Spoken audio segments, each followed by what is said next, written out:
sober, and serious day. The Coeur County Task Force on Human Relations for 43 years has been holding such conferences as this one to tell the people who we really are and to reject hate. And that's what we're here for today. Before I read the formal statement from the task force, I want to make it clear that the information provided here and presented at the press conference was not obtained from any law enforcement agency or source or any university that's involved with this tragic event. Our information came from a very reliable third source or party. I want to, first of all, thank the members of the task force who are here today. As we hold this press conference, we're very, very pleased to have associated with us the City of Coeur d'Alene and the Mayor and the City Council. And we also are equally pleased for our long relationship that we've had with Hagedorn Hospitalities in dealing with diversity conference this year. And I'll say more of that when he speaks. There'll be 3 speakers today. I will start with the task force. And then our mayor of Coeur d'Alene, Jim Hammond, will speak. And then third, we will have the manager of the Coeur d'Alene Resort, Bill Regan, to speak. And that following those 3 presentations, we'll be open for questions.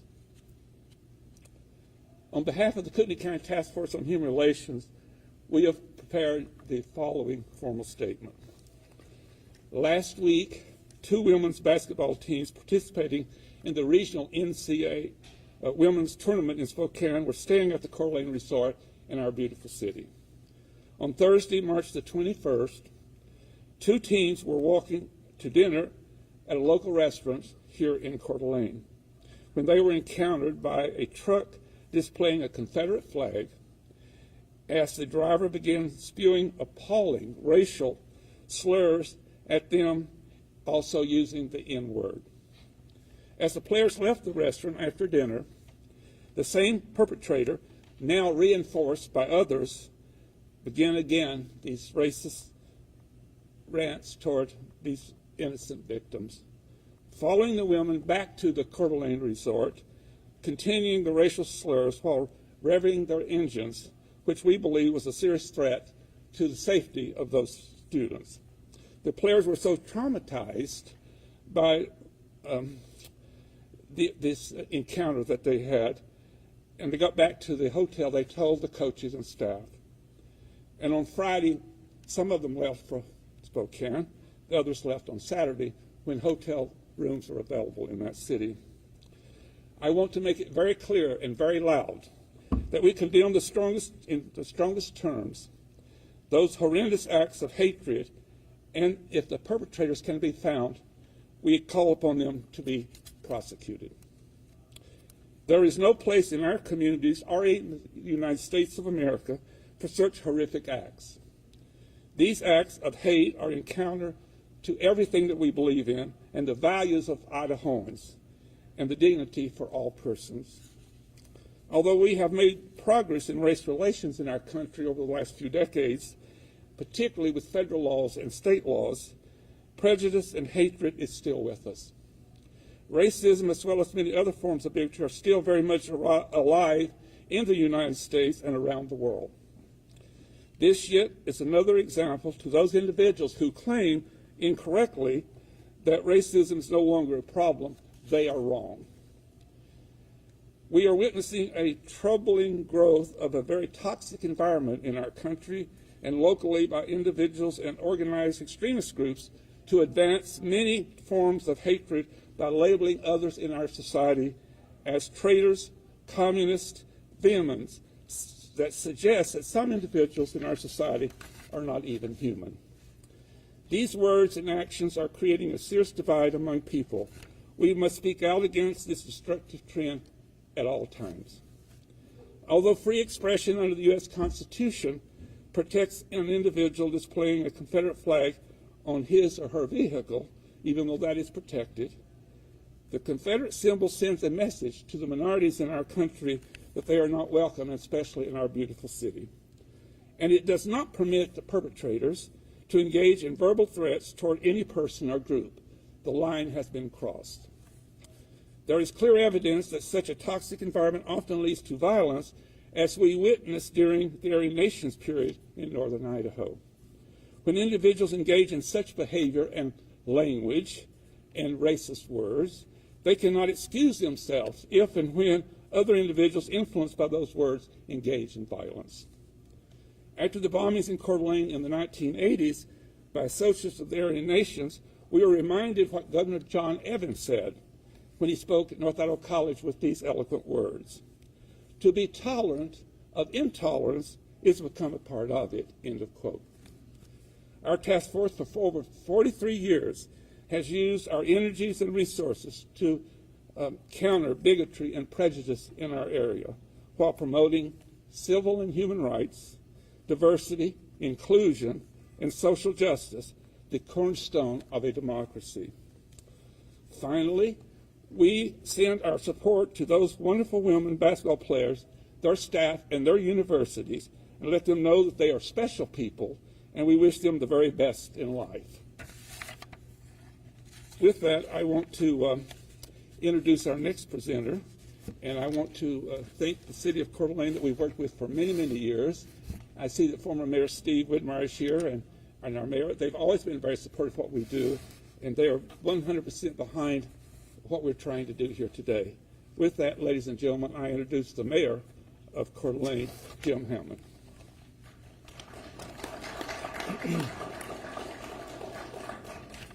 Good morning. First of all, thank you, Press Corps, for coming. It's very kind of you to be here. We needed to get a message out, and you're helping us do that. Thank you for that. For all the others that are here, thank you for coming to support and express concern for this issue that we're talking about this morning. Just as I came in the building this morning, Governor Little called, and he wanted to also share with all of you and the press how concerned he was about the actions that these folks did against some really wonderful people who are visiting our community. He's also going to put out a message of no hate.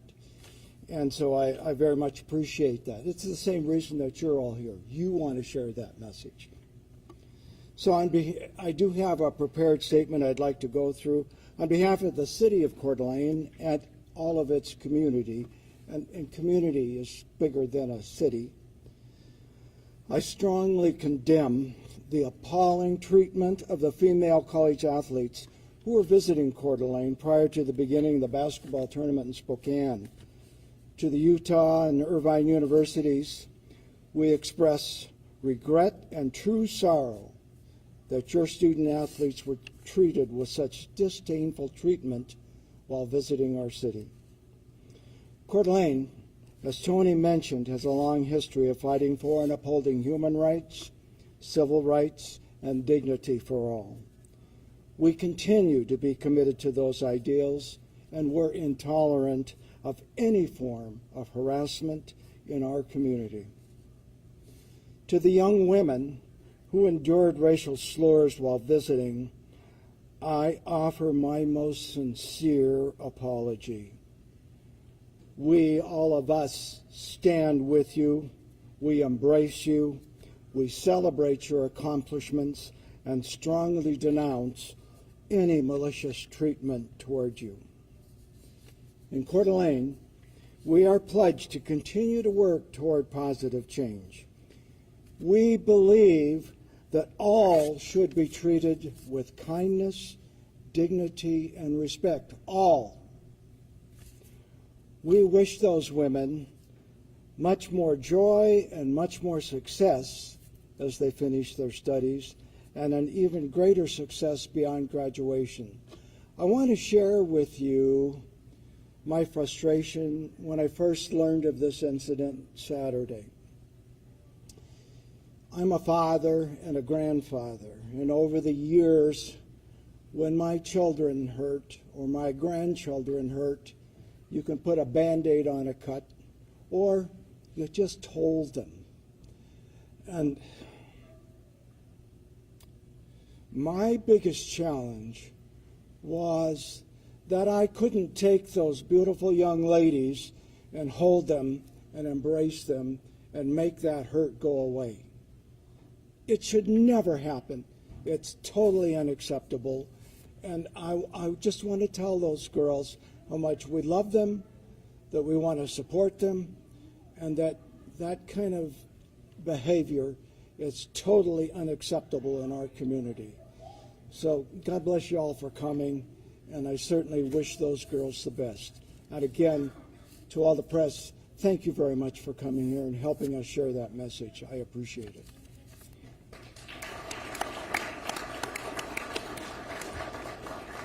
Before introducing the next speaker, I do want to recognize a few people. Christy Wood has been on our board many years, and she was the president, now she's the vice president. And as a law enforcement background, she has been tremendously helpful in us putting this together today, and we will continue to pursue justice for those young people. I also want to introduce a professor from Gonzaga, Christine Hoover, who is Christine. For years, she has been the director of Gonzaga University Institute for Hate Studies. We work very closely with Gonzaga, and they issued a very important statement last night. And we have a major project to announce later with our task force in a partnership with Gonzaga, which is a great friend and is also an institution, a Jesuit institution that believes in social justice. And Christine, thank you for being here. In introducing our next presenter, I have something that most of you don't know about. In the mid-1980s, our organization, which was created in 1981, began a partnership with this corporation, the Hagedorn Hospitalities, working with Jerry Jager. For almost 40 years now, we've worked with this corporation and have had a lot of success in bringing to our city large conferences in which they were of great diversity, and they enriched us by coming. I want all of you to know, with no uncertain terms, how important this corporation has been in the support of justice and human rights, and let's thank them for doing that.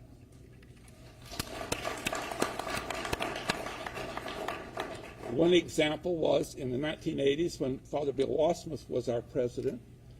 There was an organization that was deciding whether they would come here or not. It was the Dean of Students from all colleges and universities in the western United States. There were 800 of them. And one of the deans from from a college in California, UCLA, tried to keep them from coming. They did come. There were 800 of them, Bill. And Father Bill and I spoke to them, and we said to them that if you don't come, Richard Butler has a victory. If you come, you enrich us. And they were so happy. And then we've had others that we've worked with and over many years. And on their computers at this corporation, they have a history of what we do that they can send to bring groups here. Bill, we thank you very much. And Bill, the manager of the Coeur d'Alene Resort, among other duties he has, Bill Regan, is a wonderful friend, and he now will address you.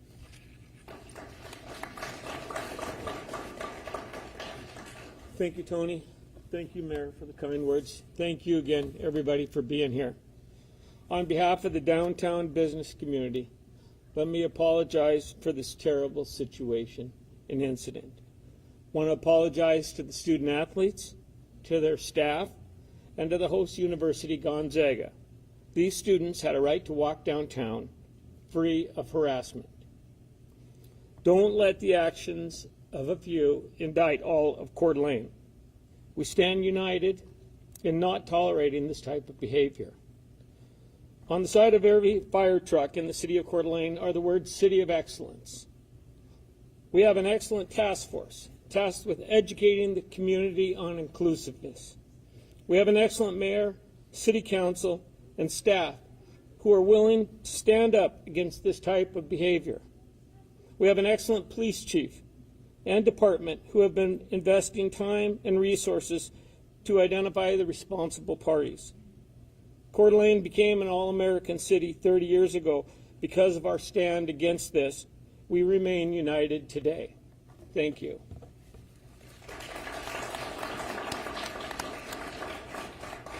And before we take questions, one other item that we should share with you. We've been inundated this morning with phone calls from around the country. Later today, I will be doing some interviews, and I'll do some Zoom meetings, particularly with the TV station in Salt Lake City, in which we can send a message to those wonderful people that we are with them. And anything we can do to be supportive, we will.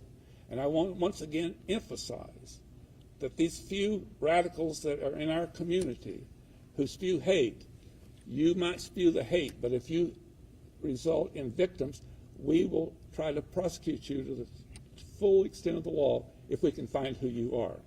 And with that, we'll open for questions. Please.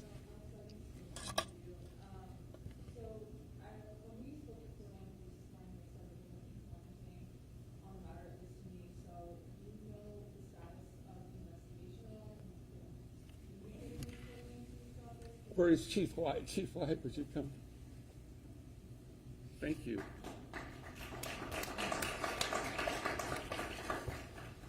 I'm sorry, can you repeat the question? I didn't hear it. I was just told that you guys would be commenting on the matter until the press conference.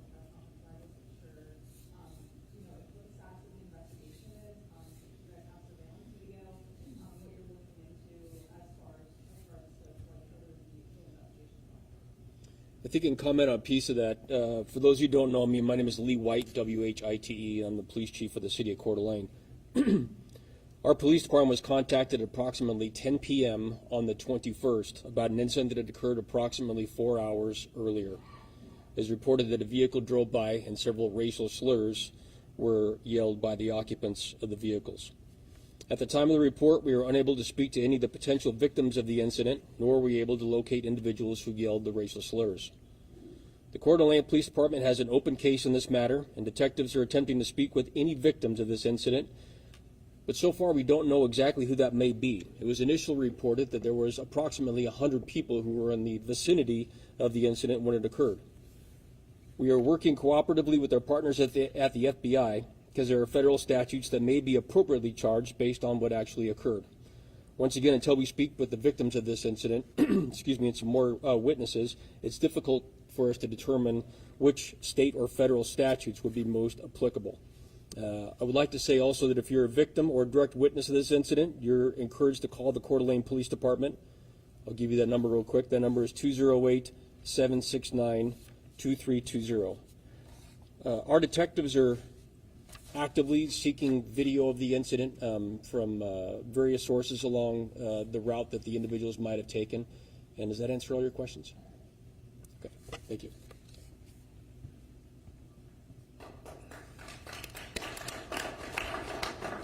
I should add that we work closely with law enforcement at all levels, and the U.S. Attorney for Idaho, Josh Hewitt, Christy and I met with him recently on another matter, not this, but he is also very dedicated as our law enforcement. We have a record that is very important in this community. In 1983 was our first case in court when a member of the Aryan Nations threatened a biracial couple in this community. He was prosecuted under a verbal assault law, and he was sent to prison. What you might not know, from 1983 until the present time, we have never lost a case in court in Kootenai County. That is a great record. Other questions, please? Yes? I was curious about, do citizens in Kootenai County have to worry about their First Amendment rights being violated if you can't even cite which law may be violated in this case? Could you also explain how the Kootenai County Task Force on Human Relations has liaisons with the FBI and Human Rights Education Institute under Jeanette Lasser proactively reported a Catholic grocery block on June 11, 2022 to the FBI? Can you talk about that? I can't speak for another organization, but I can certainly say to you, well, no, we're two separate organizations with separate boards. And I'll just say this to you in a very direct way. We are here to protect citizens from violence and crime, and we will never stop. Next question.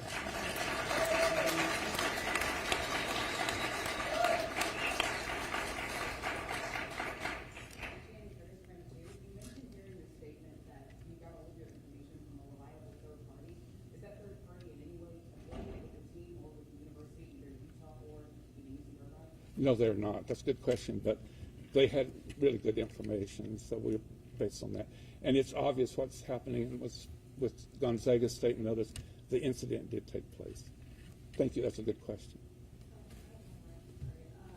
So if this happened on the 21st, why did it take until now to kind of like release all the information and statements and stuff like that?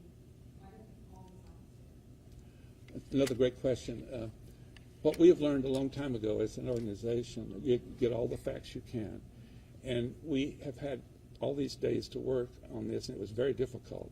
And it's already been said, as the chief said, Chief White, we've not been able to talk to the victims directly. And so these processes, you want to make sure you have the facts correct. And so we have been working ever since Friday, and it's been a very, very major task to undertake. One thing our task force has always done is we make sure before we make certain statements that we have the facts, and it was very difficult. And there's still a lot to be done. That's a great question. Yeah, I'm sure we've got to take a lot. This is Northwestern America, and since we're on the eve of, our tourist season, how are you going to use those ways so that people feel safe and secure after these racist attacks? Can you repeat that? Yeah, so since we're kind of on the heels of, our tourist season with this racial attack, how do you make sure that people feel comfortable and safe coming to visiting? Actually, I believe right now it is safe. This is an isolated incident. If you look over the history, I think from 2009, Chief, we've had less than one incident a year. So I feel very comfortable in saying this is a safe city in which to visit. But part of the reason that we will keep it safe is we will do everything we can to prosecute people who violate other people's rights. Just another question. Have you offered a personal, sincere apology over the phone call to either? I reached out, as soon as I learned of this, the same night, I reached out to the University of Utah, to the president's office, and as of yet, I have not been able to get in touch with anybody. The only person that I've been able to talk to, that they have policemen assigned to each of the different teams, and he called me back, and I shared my concern with him and shared my apologies, but quite frankly, I want to do it with the team. I wanted to do it while they were still here, but they had already moved to Spokane, and I didn't want to be a distraction to their efforts in being a successful team in their tournament. I thought this just builds up more than that, and I thought I ought to leave them alone until the coaches or the athletic director decide they want to talk to us. What law was broken? Did you cite a law that was broken? Me? No, I cannot yet. It's under investigation. But it was just verbal, correct? Chief White. I'm not saying just verbal, I mean, it was a horrible comment, but that's what we're trying to figure out is what law was broken. There are a number of crimes we're investigating. It was disgusting, but it was a verbal comment, I'm trying to figure out if there was physical assault as well. I'll answer your question. There was a number of crimes that we are investigating currently. The first one is there's an Idaho statute regarding malicious harassment. The second one is a disorderly conduct statute. And then thirdly, there is a federal crime based on what actually occurred that evening that might be appropriate. Once again, until we get all the facts and the investigation is complete, what charge might actually be brought against the perpetrators is yet to be determined. Just hold on. Hold up on. a second here. We're taking. This is a question for the press. This This is is a a- press conference. This press with the media, not with the general public. Well, who are you with? Who are you with? Yes, it does. You're out of order. Okay. Now, let me say this. We're going to bring this press conference to a close. Press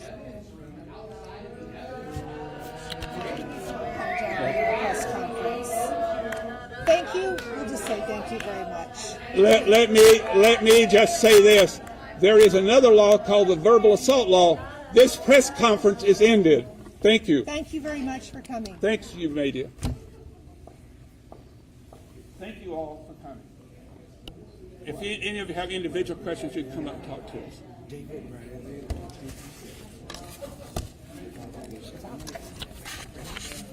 Yeah, he's Hi, how are you? I just wanted to introduce myself because I'm a fan. Thank you. It's nice to meet you. I get up in the morning. Thank you. When I do my workouts, the aerobic guard, I would watch your news. So, Thank you. I only see you on the screen. But I'm real, I promise. I did have one quick question, and this is just kind of a follow-up. It doesn't have to be like official. We got word that also UC Irvine that moved. Was it something there, or we got word that it was two teams that moved? So it was. Well, I think they both moved.